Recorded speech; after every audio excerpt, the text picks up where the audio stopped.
नमस्कार मेरे प्रिय भाइयों एवं बहनों। युद्ध, लड़ाई, ये दोनों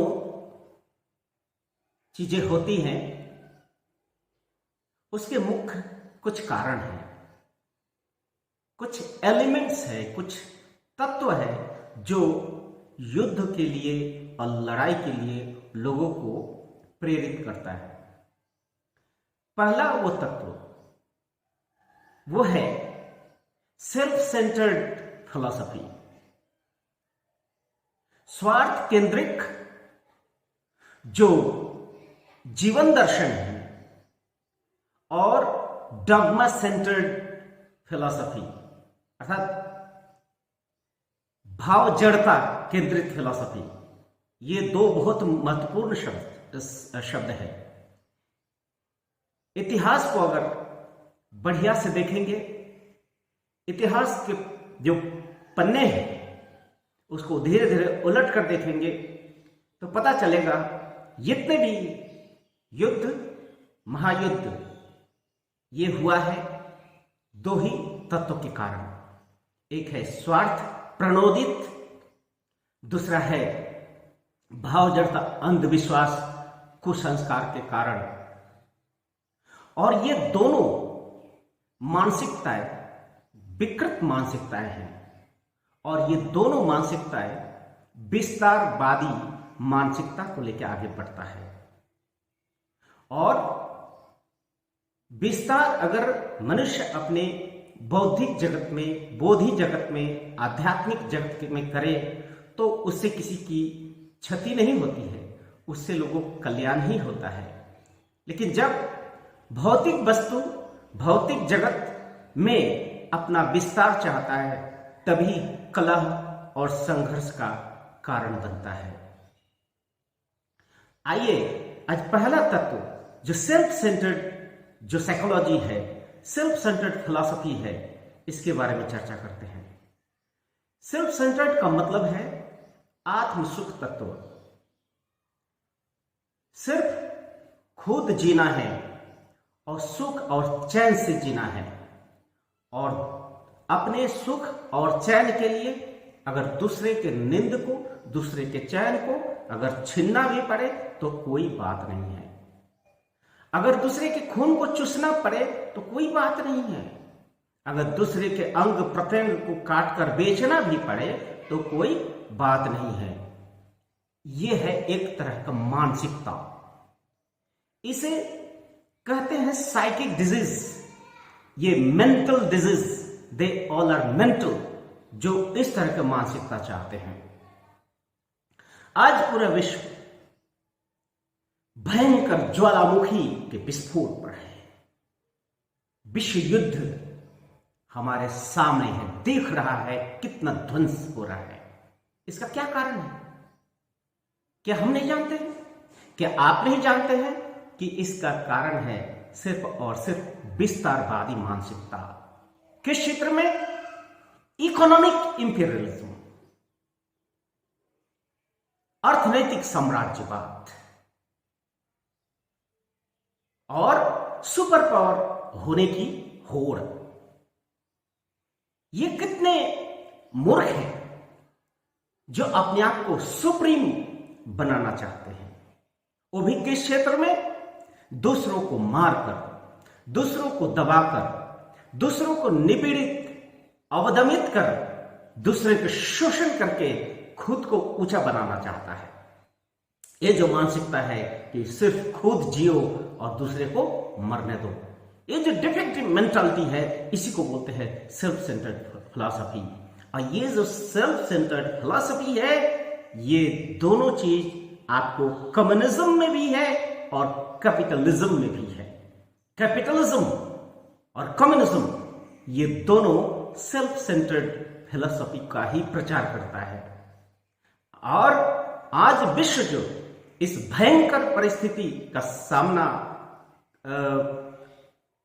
करना पड़ रहा है विश्व को, विश्व मानवतावाद को, इसके दो ही कारण है। एक तरफ कम्युनिज्म, दूसरी तरफ पूंजीवादी व्यवस्था। क्या आपको लगता है जो यूरोपियन कंट्री है, नाटो है, ये शांति चाहता है? क्या रशिया शांति चाहता है? लेकिन बातें दोनों शांति का ही करता है। इस तरह के जो मानसिकता के लोगों को श्री श्री आनंद मूर्ति जी क्या कहते हैं? They're chameleon. ये रंग बदलने वाला गिरगिट है। और इनका क्या काम है? Preach the gospel of peace but keep your powder dry. अर्थात आप शांति का बात करते रहो, दूसरी तरफ अपने बारूद को भी गर्म करके रखो। यह है विकृत और डिस्टोर्टेड डिफेक्टिव मानसिकता के लोग। अमेरिका को अपने अस्त्र शस्त्र बेचने के लिए अपना बाजार चाहिए और रशिया को भी अपना अस्त्र शस्त्र, अपना प्रोडक्ट को बेचने की बाजार चाहिए। तो ये दोनों क्या हुआ? एक कम्युनिस्टिक पैटर्न, एक कैपिटलिस्टिक पैटर्न, ये दोनों क्या चाह रहे हैं? विस्तार चाहता है। अमेरिका पूरा दुनिया में अपना धौंस जमाना चाहता है। अमेरिका ने अपने धौंस जमाने के चलते अफगानिस्तान को बर्बाद किया, इराक को बर्बाद किया, मिडिल ईस्ट में जो अराजकता है वो पूंजीवादी, जो विस्तारवादी मानसिकता के कारण है। यही पूंजीवादी लोग डेवलपिंग कंट्री या अंडर डेवलप्ड कंट्री, अफ्रीका के जितने नेचुरल रिसोर्सेज हैं सबको खत्म कर रहा है। मिनरल्स हुआ, हर तरह के रिसोर्सेज को सिर्फ अपने लिए, अपने भोग के लिए ही ये यूज करना चाहते हैं। ये चाहते हैं कि सारे दुनिया में वो सिर्फ जिंदा रहे, बाकी दुनिया उसके चरणों के गुलाम रहे, दास बन के रहे। क्यों? कोई व्यक्ति ये चाहेगा। तो आप जानते हैं कि ये जो सेल्फ सेंटर्ड साइकोलॉजी है, ये जो सेल्फ सेंटर्ड जो मेंटालिटी है, ये जो सेल्फ सेंटर्ड फिलॉसफी है, ये किस चीज के लिए लड़ते हैं? इनका झूठा जियो पैट्रियटिज्म है, स्यूडो नेशनलिज्म, इसको बोलते हैं स्यूडो नेशनलिज्म। जियो सेंटिमेंट पर आधारित यह मानसिकता है कि मेरा जो भौगोलिक भूखंड है, मेरा जो जमीन है, ये बचा रहे और साथ साथ इसका विस्तार हो। अर्थात जितने दुनिया में संप्रदाय है, गोष्ठियां, सब मेरा गुलाम बन के रहे। यही इसकी मानसिकता है। ठीक उसी तरह से चाइना एंड रशिया, ये भी अपने विस्तारवादी मानसिकता को लेकर चल रहा है। चाइना हमेशा इस मानसिकता को लेकर बढ़ा कि चाइनीज सर्वश्रेष्ठ है और यही दुनिया में राज करेगा। ये भी सुपर पावर, किसमें? मनुष्य मारने में कौन कितना पावरफुल है, मनुष्य मारने वाला यंत्र कौन कितना बना सकता है, वही सबसे बड़ा सुपर पावर है। ये तो वैसे ही मानसिकता हुआ कि जो अतीत में पौराणिक कथाएं हम लोग सुना करते थे कि अमुक राक्षस इतना बड़ा शक्ति लेके आया है और उसका शक्ति सिर्फ मानव जाति के ध्वंस के लिए ही है। ये दोनों शक्तियां मानव जाति के ध्वंस के लिए है। ये दोनों मानसिकता जियो पैट्रियटिज्म, स्यूडो पैट्रियटिज्म और इकोनॉमिक इंपीरियलिज्म, ये सब को लेके आगे बढ़ रहा है। और सीधे साधे जनजाति, जनगण, उन्हें कुछ नहीं चाहिए। उनको जीने के लिए तो भोजन, वस्त्र, शिक्षा चाहिए, सुख, चैन, शांति से रहने वाला एक परिवार चाहिए। सब यही चाहते हैं। किंतु ये जो मानसिकता, ये जो डिफेक्टिव फिलॉसफी, ये मनुष्य को न सुख से जीने देता है, न खुद चैन से रहेगा, न दूसरों को चैन से रहने देगा। और इसका नतीजा आज पूरा विश्व युद्ध है।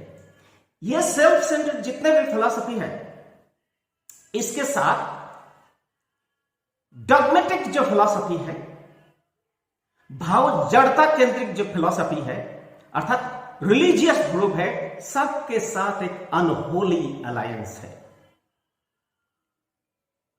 और इसके अनहोली अलायंस के कारण ये जो रिलीजियस इंपीरियलिज्म, ये भी अपना क्षेत्र बढ़ाना चाहते हैं, विस्तारवादी मानसिकता को लेकर चल रहा है।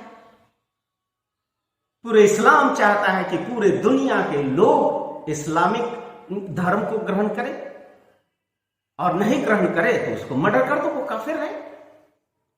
क्रिश्चियनिटी का भी वही पैटर्न है। जितने भी रिलीजियस ग्रुप है वो सिर्फ चाहता है कि दूसरों को छोटा दिखाकर, दूसरों को नीचा करके, दूसरों को दमित करके अपना अस्तित्व को बचाए रखना। अपने अस्तित्व को बचाए रखने के लिए दूसरे के हाड़ मांस खून का भी व्यवसाय कर दो, कोई बात नहीं है। आदमी को जितना मूर्ख बना दो। तो ये जो डॉगमा सेंट्रेड फिलॉसफी, ये भी विस्तारवादी मानसिकता है। कितना डिफेक्टिव है ये। कोई भी ये नहीं सोचता कि ना ये तुम्हारा शरीर रहेगा, ना ये तुम्हारा राष्ट्र रहेगा, ना ये मानवता रहेगा, मानविकता रहेगा, अगर इस तरह की डिफेक्टिव मानसिकता को लेकर चलोगे। निरीह यूक्रेनियन मर रहे हैं, अफगानिस्तान में निरीह जनजाति मर रहे हैं, सीरिया में, टर्की में, निरीह फिलिस्तीन में लोग मर रहे हैं। और ये तथाकथित राजनेता और तथाकथित धर्म नेता, ये सब मूक दर्शक बने हुए हैं। मूक दर्शक नहीं, लोगों के सामने मूक दर्शक दिखाते हैं, लेकिन अंदर अंदर इससे जितना किया कराए इन्हीं का है। इसीलिए इकोनॉमिक जो इंपेरियलिज्म है, अर्थनैतिक साम्राज्यवाद, और ये रिलीजियस साम्राज्यवाद, दोनों घातक है। अतीत में जितने भी युद्ध हुए हैं, कहीं ना कहीं ये या तो रिलीजियस या तो इकोनॉमिक इंपेरियलिज्म के कारण हुआ है। और आज भी साइंस, टेक्नोलॉजी, बुद्धि के क्षेत्र में भी मनुष्य बहुत आगे बढ़ा है, फिर भी आज वैसे ही परिस्थिति क्रिएट हुई जो अतीत में हुआ था। First world war, second world war, आज थर्ड वर्ल्ड वॉर हो रहा है। क्या है? युद्ध। युद्ध कितना भयावह है आज आप देख सकते हैं कि किस तरह से लोग अपनी जान बचाकर भागना चाह रहा है और चाहते हुए भाग नहीं पा रहा है। और ये मनुष्य मारने वाला नराधम, ये कोई विचार, विवेक को नाश करके सिर्फ अपना मनुष्य मारने वाला यंत्र का प्रयोग कर रहा है। जरा सोचिए कितना भयावह यह दृश्य है।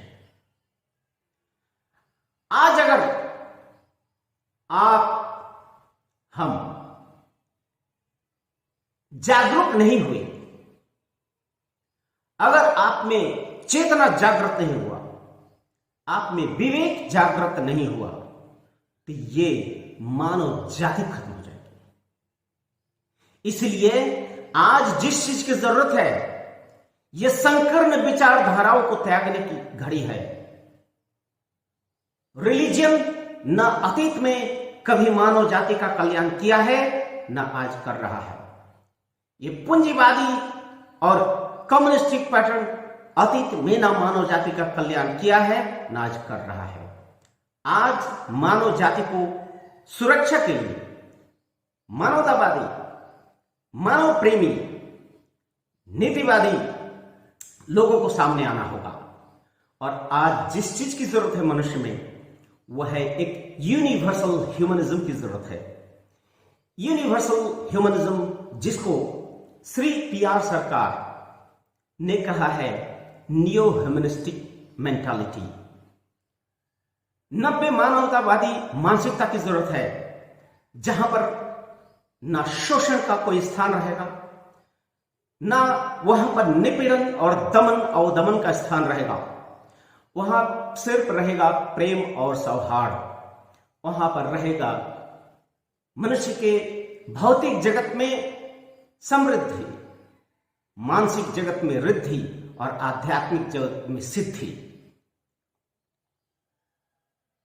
ये जो मानसिकता है, जो प्रेम, म्यूचुअल अंडरस्टैंडिंग, कोऑर्डिनेटेड कोऑपरेशन, दुनिया के जितने जनगोष्ठी है सबके साथ एक समदर्शिता के भाव, सबके साथ म्यूचुअल अंडरस्टैंडिंग की भाव, यह है न्यू ह्यूमनिस्टिक। यहां पर सिर्फ मानव जाति ही सब कुछ नहीं। मानव जाति बौद्धिक क्षेत्र में बहुत आगे बढ़ा है, किंतु मानव जाति का अस्तित्व पूर्णतया पर्यावरण पर निर्भर कर रहा है। और पर्यावरण को अगर नहीं देखते हैं, इकोसिस्टम को अगर हम इग्नोर करते हैं, तो ये ध्वंस तो अनिवार्य है। वैसे ही चंद्र, मंगल जैसे ग्रह जैसा ही ये ग्रह बनने वाला है। अगर स्वार्थवादी मानसिकता को त्याग कर जब तक यूनिवर्सल भावनाओं को नहीं अपनाओगे, यूनिवर्सलिज्म की भावनाओं को अपनाना ही पड़ेगा। वसुधैव कुटुंबकम की भावनाओं को जगाना होगा। मेरा धरती, मेरा देश, ये नहीं, ये प्लानेट का सिस्टम, पूरा प्लानेट हमारा है। सिर्फ प्लानेट क्यों, पूरा विश्व ब्रह्मांड हमारा है, अपना घर है। ये मानसिकता को लेके अगर आगे बढ़ेंगे तो ये संकीर्ण जितने भी जियो पैट्रियटिज्म, जियो कल्चर, जियो इकोनॉमी, ये सारे जो संकीर्ण विचारधाराएं अपने आप खत्म हो जाएंगे और मन में यही रहेगा, सर्वनंत विश्व अमृतस्य पुत्रम, सृष्टि जगत में हम अमृत के पुत्र हैं। हरि पिता माता गौरी स्वदेश त्रिभुवनम वसुधैव कुटुंबकम। ये भावना अगर आप रख सकते हैं, जागृत कर सकते हैं, तभी ये जगत का कल्याण हो सकता है। आपका दर्शन कितना महान है, आपका आदर्श कितना महान है, वो निर्भर करता है उस चीज को आप कितना एडॉप्ट करते हो, अपने जीवन में कितना अपने प्रैक्टिकलाइज करते हो, ट्रांसलेट करते हो। जब तक उच्च आदर्श को, नीतिवादी मानव मूल्यों को अपने जीवन में इनकलकेट नहीं करते हैं, तब तक ये विश्व ऐसे ही नरक की तरह, नरक के अग्निदाह दावानल में जलते हुए जिस तरह से लोग तड़पते हैं, ऐसे तड़पते रहना होगा।